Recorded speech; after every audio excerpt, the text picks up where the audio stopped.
The Houston Rockets have waived Carmelo Anthony. Jansen on him reports that the 76ers are interested. Should they pursue Carmelo?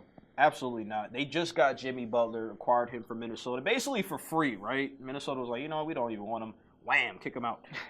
I don't think you should bring in Carmelo Anthony. I like him. He's my favorite player, but he's not the same player he used to be. Now, the only two teams that could possibly save Carmelo Anthony, Golden State. Everybody's good on Golden State. Come off the bench, be the seventh man, not the sixth man, hit some outside shots. I think he'll do well with Golden State. I know you're signed, or your Lakers.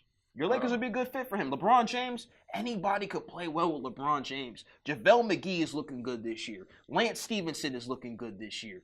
Everybody looks good with LeBron James. Carmelo Anthony will look better. Now, Houston, they want to throw him under the bus. That's okay. OKC, they want to act like the only problem was Carmelo Anthony. That's okay. If he go to Golden State, he's going to get a championship. If he goes to play with the Lakers, he's going to get better because LeBron James is going to facilitate him that ball. So those are the only two options I see with him. Other than that, he can retire. So you're basically saying those two teams or retire, basically. Is that what you're saying? Yes.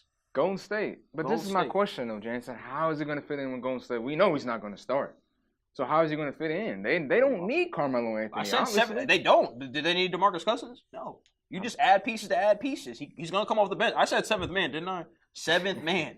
I didn't even say sixth man. Okay, so what about the Los Angeles Lakers? So I just don't see that. So okay, but look at this. They got Rondo on the team. They do. With Lance Stevenson, with Lonzo, with LeBron, Michael Beasley. How does that all fit? That's just a whole bunch of random. So why pieces. not Carmelo Anthony then? Ingram. Why not another random piece?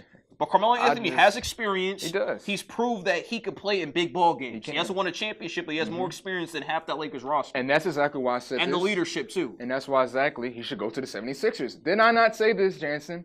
A couple months ago when I first got on the show, I said, I think the 76ers would be good if they get Carmelo Anthony. You know why? Just like you said, he's a veteran. He's been in big games. Hasn't reached the NBA Finals yet. But, hey, trust the process. You got Jimmy Butler. Okay, we're starting to see the 76ers are starting to rise. Why not get a Carmelo Anthony who's been in big games, who's still average, not that many points this year so far. 13 points a game. Did have a 28-point night a couple weeks ago. Why not get a Carmelo Anthony? I feel your point. I respect what you're saying, Sean. I respect what you're saying. But it's not a good move. Jimmy Butler could be a headache to that Sixers team. Let's see how he meshes. You don't want to bring in two high-profile players. We don't know how that's going to affect your main two pieces in Ben Simmons and Joel Embiid. I need to see how they play together. And we have to see how J.J. Redick plays with them, too. He's still taking a lot of shots. And I don't like that sometimes. He's a good three-point shooter, though. He is, but he shouldn't be taking the majority of shots at times, to me.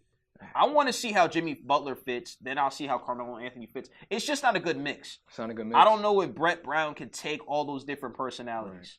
You know what? If I'm the 76ers, I'm going to go ahead and pull the plug on Carmelo, see if he can come off the bench possibly, because he's not going to be the top three options. Obviously, Joel Embiid's the first option. Now Jimmy Butler will be another option. And then Ben Simmons, who most likely be the third option, even though he's distributing the ball. Have Carmelo, when it gets late crunch time, have him, J.J. Redick, and the rest of those three players late in the ball game. I would get Carmelo. I just think, again, like we already pointed out, the veteran, the being clutch in big time situations, I'll take a chance. And he can still get hot and start doing it. If this was 2K, then I'll go with what you're saying. But this is the real NBA, and I don't see it working. But hey, let's agree to disagree.